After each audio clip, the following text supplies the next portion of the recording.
Hello. हाँ, तो अपन revise कर रहे हैं केमिकल काइनेटिक्स में रेट ऑफ रिएक्शन और order of reaction. Chemical kinetics क्या होती है? केमिकल काइनेटिक्स में अपन पढ़ रहे होते हैं रेट ऑफ रिएक्शन के बारे में और factors affecting rate of reaction के बारे में। अब अपन देख लेते हैं कि basis of rate chemical reaction किस टाइप की होती है। मतलब रेट क्या होता है? रेट होता है पर यूनिट टाइम। टाइम के बेसिस पे अपन केमिकल रिएक्शंस को देख रहे हैं। तो सबसे पहले देख रहे हैं फास्ट रिएक्शंस। फास्ट रिएक्शंस क्या होती है? जो 10 टू द पावर -14 से 10 टू द पावर -16 सेकेंड्स के अंदर कंप्लीट हो जाती है, वो होती है फास्ट रिएक्शंस। इनको आयनिक रिएक्शंस भी कहते हैं। जो जितनी भी अपनी प्रेसिपिटेशन और न्यूट्रलाइजेशन रिएक्शन है वो सब फास्ट रिएक्शंस का एग्जांपल है। अब बात ये फास्ट रिएक्शंस इतनी इंस्टेंटेनियसली हो जाती हैं कि अपन इनके लिए रेट कैलकुलेट ही नहीं कर सकते। तो अपन फास्ट रिएक्शंस का जो रेट है वो कैलकुलेट नहीं कर रहे। तो अपन देखिए स्लो रिएक्शन। स्लो रिएक्शन जैसे हो गए रस्टिंग ऑफ आयरन या formation of water without catalyst. इनमें लग रहा है इनफाइनाइट टाइम, बहुत ज्यादा टाइम लग रहा है, तो अपन रेट इनके लिए भी कैलकुलेट नहीं कर सकते। तो अपन क्या करेंगे? अपन करेंगे नॉर्मल या मॉडरेट रिएक्शन के लिए रेट कैलकुलेट। इन रिएक्शंस में क्या होता है? जो रिएक्टेंट और प्रोडक्ट होते हैं वो मॉलिक्यूलर फॉर्म में होते हैं और वो एक किसी डेफिनेट टाइम पीरियड में खुद की रिएक्शन कंप्लीट कर रहे होते हैं। यहाँ जो मॉलिक्यूल्स हैं, रिएक्शन ये प्रोडक्ट या रिएक्टेंट के जो मॉलिक्यूल्स वो पार्टिसिपेट कर रहे होते हैं, कोलाइड कर रहे होते हैं। इनकी पुरानी इंटरमॉलिक्यूलर फोर्स ऑफ अट्रैक्शन पुरानी वाली टूट रही होती है, नई वाली बन रही होती है। इसलिए अपन नॉर्मल या मॉडरेट रिएक्शंस के लिए रेट ऑफ रिएक्शन कैलकुलेट कर सकते हैं। देखिए रेट ऑफ रिएक्शन क्या होती है? तो रेट ऑफ रिएक्शन होती है change in concentration of reactant या change in concentration of product upon change in time. एक एग्जांपल से समझ लेते हैं कि PCl3 plus Cl2 gives us PCl5। अपन ने t इक्वल टू 0 पे PCl3 10 मान लिए, Cl2 भी 10 मान लिए। तो 5 सेकंड बाद मान लो 10 में से 5 चले गए PCl3 के लिए, Cl2 के भी 5 चले गए, PCl5 5 बन गई। तो फाइनल कंसंट्रेशन PCl की 5 है, Cl2 की 5 है और PCl5 की भी 5 है। तो रेट ऑफ रिएक्शन अपन क्या लिखेंगे? Change in concentration of reactant, मतलब final concentration minus initial concentration. 5 minus 10 upon change in time. 5 second लगे तो 5 माइनस 0। तो PCl3 का आ गया -1, Cl2 का आ गया -1 और PCl5 का आ गया +1। क्या? Rate of reaction.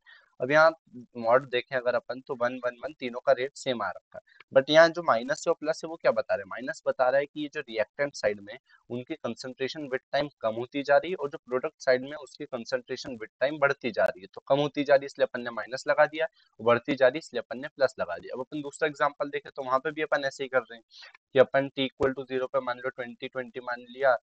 H2 और I2 कंसंट्रेशन 2HI बन रहा है, तो इतना टाइम में ये कैलकुलेट हो गया। तो रेट ऑफ रिएक्शन अगर अपन यहाँ से निकाले तो यहाँ देखेंगे अपनी रेट ऑफ रिएक्शन आ रही है -2 आ रही है H2 के लिए, -2 आ रही है I2 के लिए और HI के लिए आ रही है +4। तो यहाँ अपनी रेट ऑफ रिएक्शन तो गलत आ रही है। तो इस केस में अपन थोड़ा सा मॉडिफिकेशन करेंगे कि अपन जितनी भी रेट है उन सबको मल्टीप्लाई कर देंगे 1 अपॉन स्टोइक्योमेट्री से।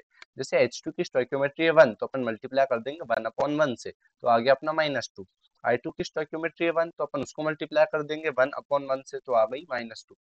और यहाँ 2HI है, मतलब इसकी जो स्टोइक्योमेट्री HI की वो है 2।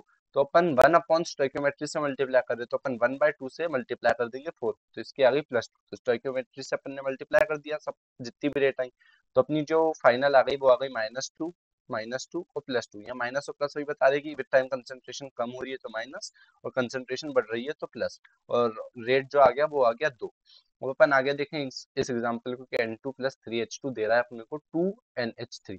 तो अपन रेट ऑफ रिएक्शन निकालें तो वो हो जाएगा माइनस, मतलब कंसंट्रेशन कम हो रही है और यहाँ स्टोइक्योमेट्री के साथ लिख रहे हैं तो -1/1 change in concentration of N2 upon change in time बराबर to -1/3 change in concentration of H2 upon change in time बराबर to +1/2 change in concentration of NH3 upon change in time.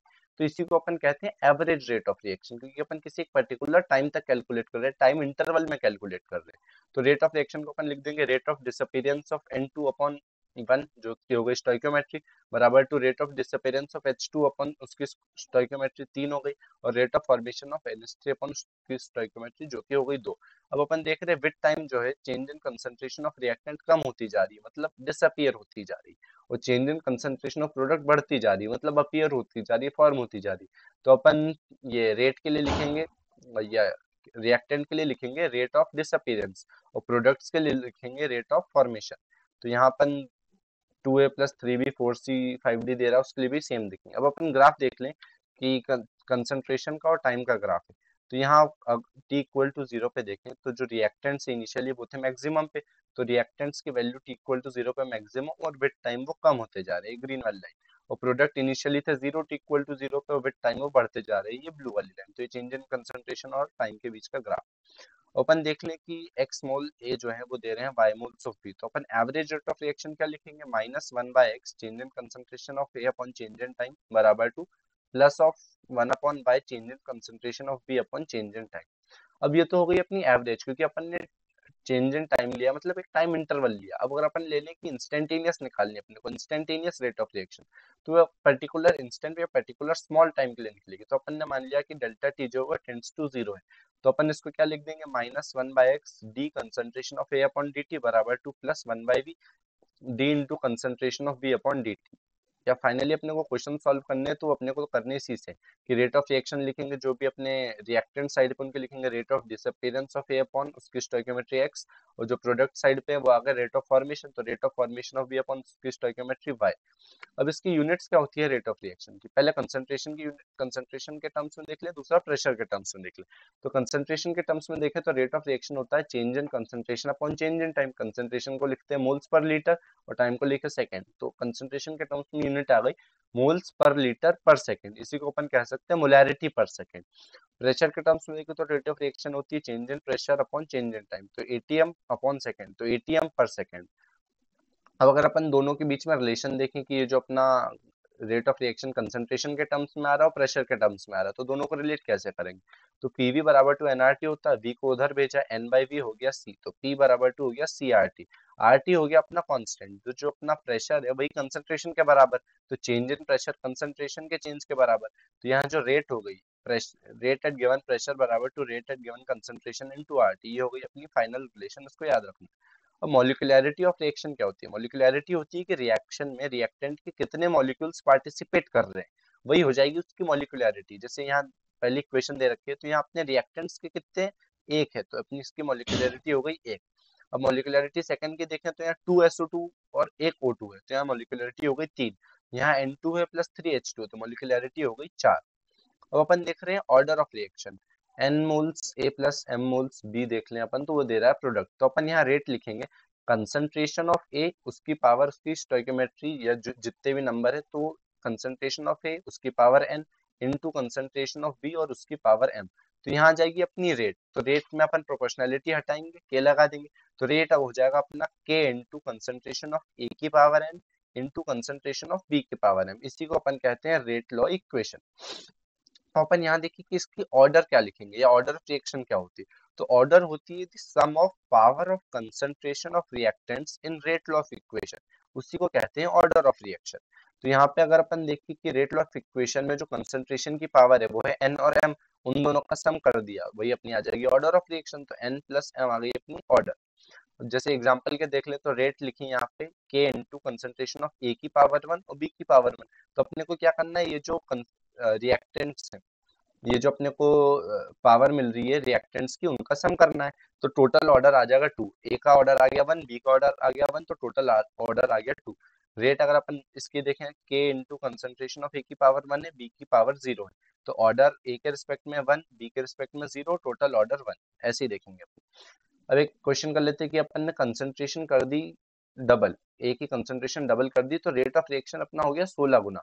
तो अपना को रेट ऑफ मतलब order बताना है reaction का ए के रिस्पेक्ट में, तो अपना ए था वो प्रोडक्ट बना रहा था, तो अपन इसके लिए रेट लिखेंगे तो हो जाएगा के इंटू कंसंट्रेशन ऑफ ए की पावर एन, ये अपना हो गया इनिशियल।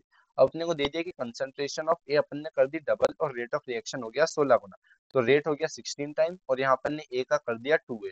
अब इक्वेशन 1 और इक्वेशन 2 को डिवाइड कर देते हैं, तो यहाँ रेट से रेट कैंसिल हो गया, ये जो अपना के इंटू कंसंट्रेशन ऑफ 2A की पावर n है, अगर अपन उसको एक्सपांड करके लिखेंगे तो क्या होगा, 2 की पावर n इंटू के और a की पावर n, तो k into concentration of a की पावर n, अब ऊपर और नीचे दोनों जगह से हो गया कैंसिल, तो यहाँ पे अब बचा अपना 2 की पावर n बराबर टू 16, उसको इक्वेट कर देंगे तो n की वैल्यू आ जाएगी अपनी 4। ऐसे ही अपने को सॉल्व करना है किसी को भी ऑर्डर आ जाए तो। अब अपन देख ले रेट ऑफ रिएक्शन, तो अपन देख ही चुके हैं कि change in concentration of reactant या product upon total time taken, ये ग्राफ भी अपन देख ही चुके हैं। अब वही नेगेटिव साइन जो पॉजिटिव साइन बताया था मैंने, negative sign placed before a reaction symbolizes signifies a decrease in concentration of reactant with increase in time, and positive sign before rate symbol signifies that concentration of product increases with increase in time. concentration change may be positive or negative, but rate of reaction is always positive. Initial rate क्या होती है? Initial rate होती है the tangent और slope in the graph between the concentration and time at T equal to 0 second पे, उसी को कहते हैं इनिशियल रेट। देख रहे difference between molecularity and order of reaction. तो मॉलिक्युलैरिटी और ऑर्डर ऑफ रिएक्शन के बीच में क्या क्या डिफरेंसेस है?